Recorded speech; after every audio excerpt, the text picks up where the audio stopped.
Usually when we talk about travel, there's um, this shared cultural understanding that it's just the ultimate unquestionable good, Oh, totally. It's universally praised. right? Like, Like you save your money, you book the flight, and suddenly you're automatically participating in this profound journey of self-improvement. Mhm. I mean, we treat packing a suitcase like a sacred act. We really do. In the secular modern age, the passport has essentially replaced the prayer book. That is such a good way to put it. Yeah, the journey to a foreign land has taken on, well, the weight of a spiritual pilgrimage. It really has. And today, for you listening, we're taking a deep dive into a stack of sociological research, including a really provocative paper. It's called The Modern Paradox of Travel, a critical analysis of global mobility. And we've got several other essays that look at the stark realities of modern tourism. Which is fascinating because the contrast between the marketing brochures and the actual, like, lived experience of constant movement is just staggering. Yeah, and our mission today is to unpack that romanticized myth of the global nomad. We want to contrast it with the exhausting, functional reality and figure out why we are really packing those bags. The literature we're looking at today really pulls no punches in exposing that gap. No, it doesn't hold back at all. Okay, let's unpack this. Because the ultimate irony running through all our sources today is that we treat travel as this guaranteed ticket to a better version of ourselves. Yet so often we return from these massive globe-trotting trips exactly the same as we left. Literally exactly the same. We haven't achieved enlightenment. We're just more tired and carrying a significantly higher credit card balance. Right. And to understand why that happens, we have to examine the core psychological motivation driving the modern travel industry. We operate under this widespread, deeply ingrained belief, what the researchers call the escapism myth. The escapism myth, meaning what exactly? Well, it's the assumption that changing our geography will somehow magically fix our internal state. Oh, wow. Yeah, the idea that if I'm stressed or anxious or feeling unfulfilled just sitting in my apartment, I just need to be looking at a different horizon. Like the Exactly. sunset over a Thai beach will somehow cure my existential dread. Which is, I mean, it's a fundamental misunderstanding how the human mind works. We constantly conflate environmental novelty with internal transformation. Right, like new places equal new me. Exactly. But as the Stoic philosophers observed thousands of years ago, you bring yourself with you. The Roman philosopher Seneca famously wrote about this. Oh, I love Seneca. Right. He pointed out that wandering from place to place won't help you if you are running away from your own mind. Your anxieties, your toxic relationship patterns, your deep-seated insecurities. They all board the plane right alongside you. They do. They don't get confiscated at customs, unfortunately. I wish they did. Yeah. The sources actually refer to this as the wherever you go, there you are principle. Wow.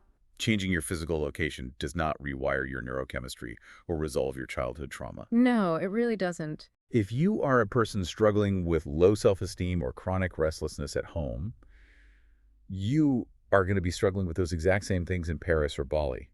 You're just doing it against a much more expensive backdrop. Yeah. The physical environment changes, but the core psychological mechanisms dictating how you process reality, well, they remain completely intact. You are still looking through the exact same lens. It makes me think of like an old glitchy computer. Oh, yeah. Yeah, relying on travel to fix deep internal dissonance is basically like changing the desktop wallpaper on a computer that just keeps crashing. That is a perfect analogy. Right. The background looks beautiful now. Maybe it's a stunning high-resolution shot of the Amalfi Coast, but the software is still crashing every 10 minutes. The machine is broken because you haven't actually addressed the underlying code. And the underlying operating system requires structural work, not just a new picture.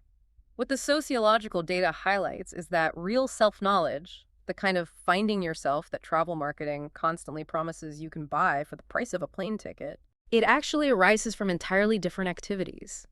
It is forged through sustained relationships, through difficult long-term commitments, through creative work and, honest, quiet reflection. None of which require a passport. Exactly. None of it. In fact, doing the hard psychological work of debugging your internal code is always easier when your environment is stable, which I guess brings us to the physical reality of global mobility. Because the act of moving itself takes a massive, measurable toll on the human body and mind. It really does. The travel industry's promise of effortless freedom clashes violently with human physiology and our cognitive limits. In practice, travel imposes what the researchers call a high complexity tax. A high complexity tax. Yeah. I found the mechanics of this so fascinating in the reading. When you travel, you are subjecting yourself to a relentless stream of low-grade decision fatigue. Oh, absolutely relentless. You are constantly spending your brain's daily allowance of executive function on purely logistical hurdles. You're navigating foreign transit systems, you're deciphering language barriers, mentally calculating new currencies, and managing really complex visa requirements. It's not just the big stuff either, right? No, it's every single minor action. Finding a bathroom, ordering a coffee, figuring out how to cross a busy intersection. It all requires active cognitive load. Your prefrontal cortex is just working overtime just to keep you functional in an alien environment. And that cognitive load is stacked on top of severe physical depletion. We're talking about profound sleep disruption, dietary upheaval, and jet lag that literally misaligns your circadian rhythms. Which perfectly explains the really common phenomenon of needing a vacation from your vacation. Oh my gosh, yes. Everyone says that. Because it's true. People spend their first week back home physically and neurologically recovering from the trauma they just paid thousands of dollars to put their bodies through. I have to play devil's advocate here, though. Isn't that logistical friction just part of the adventure? We always hear that growth happens outside the comfort zone. Isn't stepping into the unknown and forcing yourself to deal with those hurdles exactly how you build resilience? It's a fair point, but we have to draw a sharp line between meaningful friction that produces genuine personal growth and mere exhaustion by design. Okay, explain that difference. There is a concept in psychology called eustress, which is the positive stress that helps us adapt and grow stronger. Learning a new language or navigating a deep cultural misunderstanding can be eustress. Right. But navigating a chaotic foreign subway system while dangerously sleep-deprived isn't necessarily expanding your soul. Yeah. It is often just draining your energy reserves without offering any lasting psychological dividend. That distinction is vital, especially for people who value what the sources call deep life principles. Yeah. We are talking about a life organized around mastery, routine, high-level focus, and deep work. Yeah, and for individuals pursuing mastery in any field, travel frequently acts as a violent disruptor. The brain relies on neuroplasticity and compounding habits. Meaning you need consistency. Exactly. When you have a stable routine, your brain automates the trivial decisions so you can dedicate your deep cognitive resources to complex problem-solving or creative output. And travel shatters that automation. It breaks the chains of compounding habits you've painstakingly built at home. You are trading deep, focused engagement for a series of shallow, exhausting logistical hurdles. You're swapping the momentum of your life's work for the stress of figuring out a European washing machine. Which is literally the hardest thing in the world to figure out. It really is. You are exchanging profound daily progress for complexity tax that leaves you entirely depleted. So if travel is psychologically ineffective for fixing our deep internal problems, and it physically and mentally exhausts us while disrupting our life's momentum, why on earth do we push ourselves so hard to do it? Why does society hold it up as the ultimate aspiration? The answer lies heavily in social validation. We have to examine the performative nature of modern tourism. Over the last decade, the rise of visual social media platforms has fundamentally transformed travel. From a personal experience into a performance. Yes, from an internal experience into a highly competitive form of cultural capital. We are talking about the massive, often hilarious gap between Instagram and reality. When you scroll through your feed and see a photograph of someone sitting alone on a serene Venetian canal or gazing thoughtfully at the mystical ruins of Machu Picchu. You are consuming a highly curated, manufactured fiction. Completely. The uncropped reality is that they are standing in an aggressive, sweaty queue with 3,000 other people. All hunting for the exact same standardized photograph. This dynamic turns travel into what sociologists describe as status signaling. Status signaling. Yeah, it proves to your social hierarchy that you have the disposable income, the leisure time, and the aesthetic taste to consume global geography. It's a way to signal to your social circle that you are worldly, sophisticated, and adventurous without actually having to take any real risks. Exactly. And this creates a phenomenon that sociologists call the tourist gaze. It transforms the traveler from an active participant into a passive consumer. Passive consumer, so you aren't genuinely engaging with the complex reality of a culture. No, you are just doing a city. You visit the top 3 landmarks, you eat at the restaurant mathematically optimized by online reviews, you capture the visual evidence, and you leave. You are interacting with a commercialized, flattened version of the culture that has been explicitly designed to satisfy the expectations of outsiders. Right. I want to challenge that slightly, though. Even if it is a commercialized top 3 landmarks version of a city, isn't some exposure better than no exposure? Doesn't the tourist gaze at least broaden someone's horizons a little bit compared to just staying home and never seeing the world at all? Well, it might broaden the individual's horizons on a superficial level, but we have to look at the systemic cost of that passive consumption. Mass travel, driven by the tourist gaze, actively harms the very places it seeks to celebrate. We're seeing the devastating phenomenon of over-tourism globally. The sheer physical volume of millions of people hunting for the same aesthetic experiences physically degrades ancient, fragile sites. Here's where it gets really interesting, though, because as we are trying to signal our deep appreciation for the world and its beauty, we are actively contributing to its destruction. It's a huge contradiction. The cognitive dissonance here is staggering. We hold up the romantic ideal of the global traveler as this virtuous, enlightened, deeply aware person. Yet, flying across the globe is one of the single most carbon-intensive activities an individual can possibly undertake. The environmental impact is undeniable, yeah, but the social impact on the ground is equally severe. Like with short-term rentals. Exactly. Short-term rentals driven by mass tourism drive up local housing costs exponentially, literally pricing the actual residents out of the beautiful cities they built. That's heartbreaking. It is, and culturally, it replaces authentic, organic, local traditions with what the sources term sanitized performances. The culture becomes a theme park version of itself. Like local artisans are replaced by souvenir shops selling mass-produced trinkets. Yep, and traditional ceremonies are altered to fit the attention span of a tour group. We travel thousands of miles and spend our savings to experience an authentic culture, but our very presence, multiplied by millions, is the exact mechanism destroying that authenticity. We are loving these places to death. It is the ultimate paradox of modern mobility. We destroy the thing by consuming it. I want to shift the focus inward for a moment, past the social media performance and the external impacts on local ecosystems. Let's look at the personal, internal experience of chasing the exotic. Why is it that even when we put our phones away and stand in front of something genuinely objectively beautiful, it eventually loses its magic? That brings us to the underlying neurology of human experience, specifically the psychological concept of hedonic adaptation. Ah, yes, the hedonic treadmill. Exactly. Our brains are evolutionary machines designed to process novelty. Evolutionarily, our brains are wired to heavily reward novelty because a new environment required hyper-alertness for survival. We needed to map threats and resources, right? Right. So when you take your very first big trip abroad, everything feels electric. Your brain is flooded with dopamine and norepinephrine. The sights are breathtaking, the sounds are crisp, the food is a revelation. But human brains are incredibly, sometimes frustratingly, efficient at normalizing their environment. Once an environment is deemed safe and understood, the brain stops releasing those neurochemicals to conserve energy. And the adaptation is incredibly rapid. By the time you hit your 15th or 20th country, a creeping psychological numbness begins to set in. So the next ancient, awe-inspiring cathedral just looks like another big stone building. Exactly. The next bustling night market, the next pristine white sand beach, they all begin to blur together into a monolithic travel experience.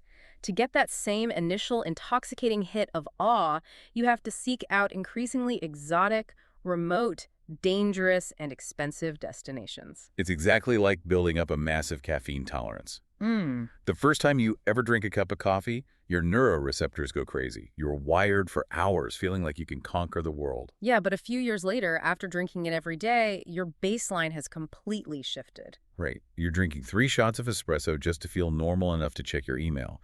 Your brain has adapted to the chemical flood. If we connect this to the bigger picture, the baseline for awe shifts, requiring heavier and heavier doses.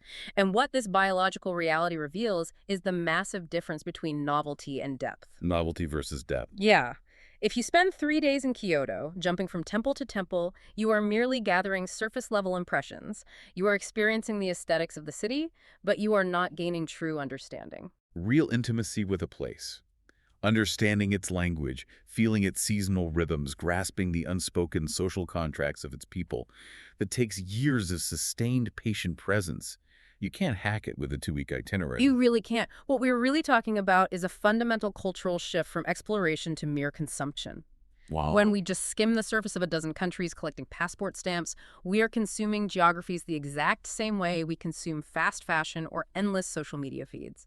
It feels satisfying and validating in the moment, but it lacks the nutritional value required to sustain the soul. We have to ask ourselves, are you traveling to forge a deep, meaningful cultural connection? Or are you just chasing a fleeting, biologically programmed dopamine hit of newness? Because if constant novelty eventually yields diminishing emotional returns, we really need to look at what we are sacrificing by constantly looking elsewhere. The Absolutely. opportunity cost of all this constant movement is astronomical. The financial and temporal costs of global mobility are immense, and they are rarely analyzed against the alternatives. The research points out that the funds spent on a single 2-week international trip flights, accommodations, food, insurance represent a massive outflow of capital. Those same funds could alternatively be deployed to fundamentally alter your daily reality. Yeah. We are talking about significant debt reduction that removes daily anxiety, Or funding meaningful, ongoing local hobbies that bring you joy every single week. or making deep investments in your local community. Exactly. This raises an important question about how you are choosing between a fleeting burst of novelty and investments that compound over time. A memory of a sunset in Greece is wonderful, but a memory doesn't pay your mortgage. No, it doesn't. It doesn't cultivate a garden, and it doesn't build a resilient, supportive community around you for when times get inevitably tough. The cultural obsession with the elsewhere creates this massive tragic blind spot. People spend absolute fortunes to be superficially somewhere else, while remaining completely ignorant of the wealth of the unexplored local. They really do. We walk past the unexplored history, the complex local landscapes, and the vibrant subcultures of our own cities every single day because we assume magic only happens after a 10-hour flight. How are we choosing to invest our finite time, energy, and capital? Are we investing it in a series of temporary, exhausting escapes? Or are we investing it in building a rooted reality that actually sustains us? That is the big question. Because the highest form of luxury isn't necessarily having the elite status to fly anywhere at a moment's notice. Sometimes the ultimate luxury is having done the hard work to build a life where you simply have the choice and the deep, abiding desire to stay exactly where you are. There's a profound irony in all of this that jumped out at me from the sources. What's that? Think about the idealized life people travel across the globe to find.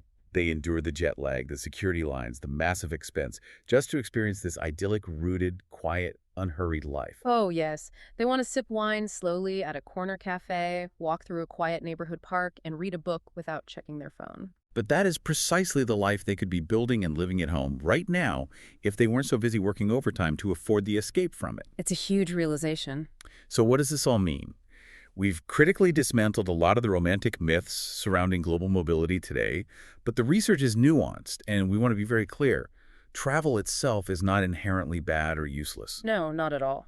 The sources emphasize that travel, when applied correctly, has immense, undeniable value. But it requires a radical paradigm shift in how we approach it. Right.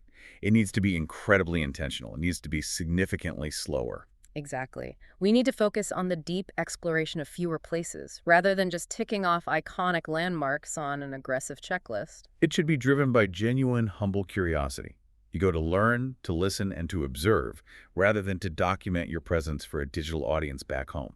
And most importantly, travel should be viewed as a supplement to a well-lived life, not a desperate escape hatch from a miserable one.